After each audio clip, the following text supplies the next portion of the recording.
Bagong kabarangay Maverick Nisi, star player ng Converge Fiber Xers, pumirma na ng kontrata sa crowd favorite team na Barangay Ginebra. So heto mga bro, kahapon naganap ng pinakamalalim na PBA rookie draft sa kasaysayan ng PBA, kung saan umabot nga ng 11th round ang drafting. 79 out of 124 applicants ang pinalad na natawag, including na nga itong si Kate Jimenez na ika-76th overall pick. Kamuntikan nang hindi abuti ng YouTube sensation at crowd favorite na si T-Rex na halos maiyak na lang dahil sa last pick nga ng Beerman sa 9th round. Pangalan niya pang nabanggit at laking pasasalamat din ni John Amores nang matawag naman ito ng Northport sa 5th round. Ikalawang chance na ito ni Amores para bawiin ang sarili matapos mahusga ng tao sa kanyang NCAA basketball career. Bukod dyan, para naman sa crowd favorite team na Ginebra, kung saan sa naganap na PBA draft pa rin, 4 ang kanilang nakuha simula 2nd round hanggang 5th round. As 23rd at 35th overall pick, this time posibleng ma-promote sa original lineup ng Ginebra sa 5-on-5 itong sila Rafael Ku at Kim Aurin. Well, these both players parehong naglaro sa PBA on tour at 3x3 under ng Barangay Ginebra. Parehong nag-standout din itong dalawa na ito sa draft combine, kung saan nakakuha ng perfect score si Aurin sa reaction test, habang si Rafael Ku naman isa sa hinirang na mythical 5. Well, bukod sa kanilang dalawa, nakuha rin ng Ginebra itong anak ni Freddy Abuda na si Franz Abuda. Yun nga lang, din niya na maaabutan ng kanyang tatay sa Ginebra dahil kamakailan lang nagretiro na ito upang mag-migrate na papuntang United States. Habang itong kanilang huling pick naman na si Brandre Bienes, bata naman ni Coach Olsen Racela, nakilala naman ito bilang isa sa mga outside gunner ng FEU. Pero tulad ng lahat na na-draft kahapon, itong 4 na ito na nakuha ng Barangay Ginebra ay paniguradong sasalain pa. Well, bukod sa 4 na draftees ng Ginebra pagkatapos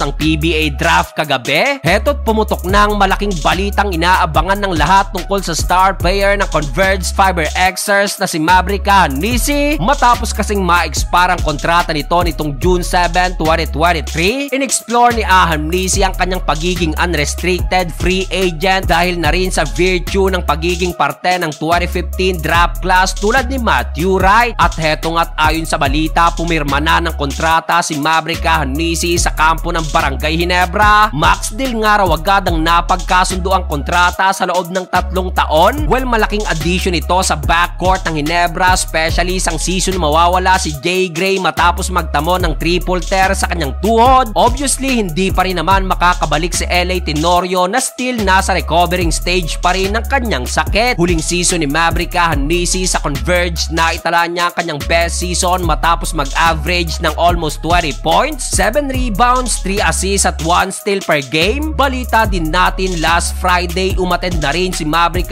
Nisi ng practice ng Barangay Ginebra.